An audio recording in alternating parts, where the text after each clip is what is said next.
Good evening, it's Brian here at Fitzpatrick's Garage, Dublin Road, Kildare. I want to show you this car here, 2017 CRV. This is a 1.6 model and this is an SEi-NAVi. If there's any information you want on this particular car, please do not hesitate to give me a shout. 086-843-1945. My name. If there's any information you'd like to know, do not hesitate to give me a shout. Call, text, WhatsApp, whichever suits. If you'd like to know more information about this really stunning looking Honda CRV 1.6, as you were saying, SEi-NAVi. So we're going to have a look around the car and we're going to have a drive and we're also going to look at the inside. So starting on the outside of the car, points of note at the front. Parking sensors are standard along the front of the car. And what's really nice on this model of CRV is you have a big daytime running light that goes all the way along. But if you notice then the way it actually links in down along the grille and same around onto the other side, so it just gives a nice congruent look to the car.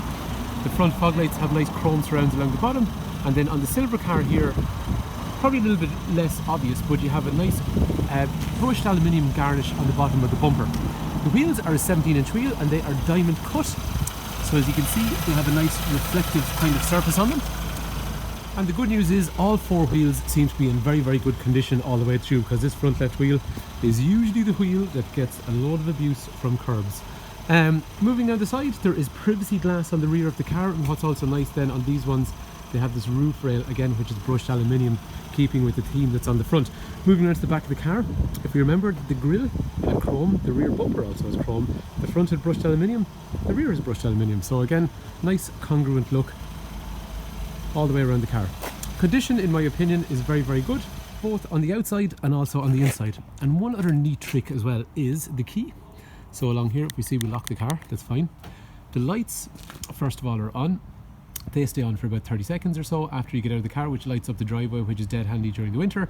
And then once the lights go off, you can use the key basically to turn the lights straight back on. And you can also use them, lights, and secondly, windows. Windows come down, similarly again, windows come up, and then the wing mirrors also retract.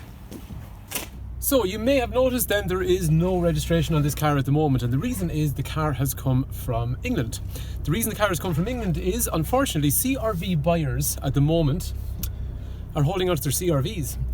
There's a new model of CRV which is hybrid, and there is also a petrol. However, there is some people, a lot of people that bought CRVs that still need to use a diesel CRV because they like the car so much they haven't replaced it with a newer version of diesel because it doesn't exist. So our problem is we actually don't see the cars coming back in yet.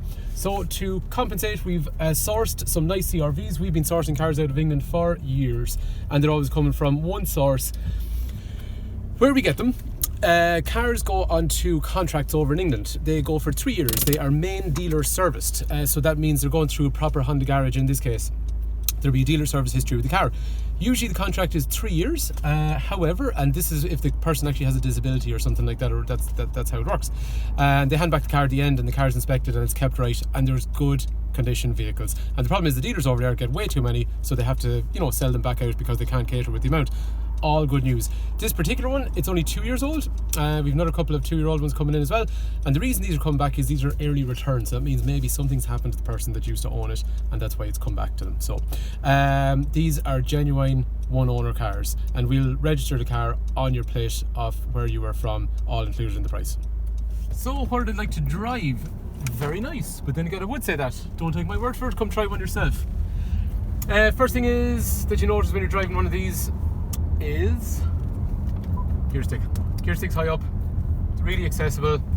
You can set the steering in a nice place that you want it to be, the seat feels comfortable, and you've got a nice high driving position overall.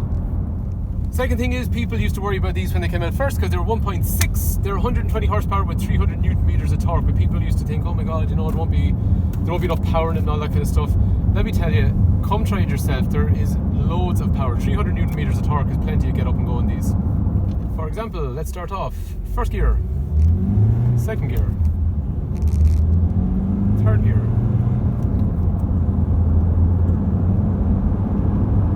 and into fourth. I'm not pushing the car hard. That's 100 kilometers an hour, by the way. This particular car feels quite nice to drive. Gearbox feels perfect. Clutch feels perfect. Brakes feel good. Steering feels good. Cabin is nice and quiet. Engine is quiet. So it's all very nice condition. in my opinion. And what's also nice about these CRVs, they drive like a car. This drives, you can throw these into corners and you wouldn't at all be underconfident. They actually sit on the road very, very nicely. Again, come try it yourself. They actually are surprisingly agile for a big vehicle. So, back on the road. When was there so much traffic on the roads? Oh my god, everywhere you go. First gear, second gear, third gear. And there we go, we're 100 kilometers an hour forward. So in terms of interior condition, it's really sunny today, and you would actually think that's a good thing, but it kind of makes it hard actually. Right, the boot is really big in these cars. There is a spare wheel in through there. You have this cover here, which can obviously be retracted. I've got a really noisy truck to my left, which is making lots of noise, so apologies about that. But it's a very, very big boot. But what's cool in these CRVs, a lot of people like, is you grab this handle on this side, and the seat drops. And similarly, you can do the same on the other side. Basically, when you do that, you end up with a van. And you can see just how easy it is to do. In terms of the interior of the car, it's very tidy throughout in terms of these seats. So you have 3 head restraints, you got 3 3-point safety belts, you have ISOFIX on this side and you have ISOFIX on the other side. It is possible at a squeeze to put 3 child seats in the back. Not ideal, but it is actually technically doable. We do have people that have done that. Ventilation is through there, kangaroo pockets on both sides there, and just in terms of size, if you sit into the car, this is exactly what you're looking at.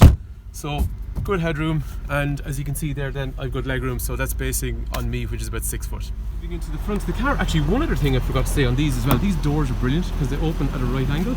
So if you're loading kids in and out, or just generally getting in and out of the car, it's really a lot easier than other cars on the market, I find. Condition, again, we have not cleaned this car, by the way. I'd like to point out, we have not cleaned this car. This is exactly how it's come in, and it's a car with a Honda service history as well. In terms of accessing the front of the car, I'm just looking at condition. Again, I don't think anyone's going to be disappointed in terms of condition, considering we haven't even cleaned it yet. Height adjuster in through here, lumbar support for lower back here, and then that steering wheel is rake reach, so it goes up and down and also in and out. So more from a point of view of the car, when you're sitting in the car, this is exactly what you see. So visibility wise, you got nice big wing mirrors over there, and moving across, visibility is quite good, and obviously you're high up as well. Up in through here you have your rear view mirror, and then up over here you have what is called the conversation mirror. So that means I can see what's going on in the back of the car, but this one here is so I can look out the back of the car. So they're dead handy. Moving on down then onto the steering wheel, what we see over here is cruise control. So I can set and maintain speed and limit my speed from there. Over here we have controls for radio, and then this button here is going to manipulate the information up here in the iMid function. We'll have a look at that in a sec. Moving down along, we have Bluetooth over here, and then over on this side through here we have controls which manipulate information in here, like average speed, fuel efficiency. We're going to have a closer look at that. Moving into this clock here, this is exactly what you're going to see when you manipulate the trip computer. Average speed, there is how much fuel is left in the tank. Average fuel efficiency right now, which is just about 50 miles per gallon. And in here is various other things like speed alarms and deflation warning system and all that kind of stuff as well. The iMid screen, as we saw then, when we manipulate that, that's giving us information about how much fuel we've left, average fuel efficiency, a blank screen, a clock, or it's going to tell us about audio information when we have the radio on. Again, back to our point of view, other buttons just around here include things like economy, which basically reduces how aggressive the cruise control and the air conditioner is in favour of fuel efficiency, and then have controls for traction control and the front and rear park sensors over through here. Controls, which you'd expect on most cars, electrics for windows and mirrors, and then they are electric folding from the button as well. One other very cool thing is if I go for reverse, once I select reverse, obviously we get a camera in through here, but what's kind of cool as well is when you look over there, if you go for reverse, watch the wing mirror, it actually tilts when I go for reverse, and then if I come back out of reverse, it actually tilts back up again. The parking camera has a couple of different functions, so you can have a wide view, a narrow view, a looking straight down view, and then you have dynamic guidelines which tell you your trajectory. The other thing as well is if we release the handbrake and we go backwards, we're going to get information then which is actually displayed up in the iMid up through here, which is actually telling us we got a problem behind us. Or similarly, if I go for first and we move towards the wall over here, hopefully the car is then telling us we got an object in front of us, in this case on the right hand side. Once again, back into our kind of point of view setup. If we look over through here, then we have a big armrest in the center, and that has auxiliary and USB connectors. After that, we got drinks holders in through here.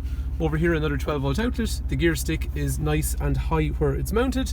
And in through that, then at the front, you have things like your climate control, which is dual zone, so different temperatures each side, front and rear windscreen demisters. Another thing that most drivers are going to use a lot of the time is going to be this big screen over here, which is the Honda Connect setup. So let's get in a little bit closer. The first thing then, we saw it's a reverse camera. Secondly, it's got Garmin Navigation. No, it is not Android Auto or Apple CarPlay, just to get that straight, but the Garmin Navigation is good and it can be updated. Phone is in through here. It's all touch and swipe in a kind of Android fashion, but obviously it's compatible with iPhone and all that kind of stuff as well. Audio is in through here. General settings in through here, and AHA, which is internet radio, in through there. Other functions then after that are going to be in through here, which is even things like a calendar, a clock, and there's an internet browser in there. If I lift the handbrake, it works then, and I can even Google stuff. But technically no, you can't use Google Maps. Well, you can actually if the handbrake is up, but you're not going to get anywhere then, are you?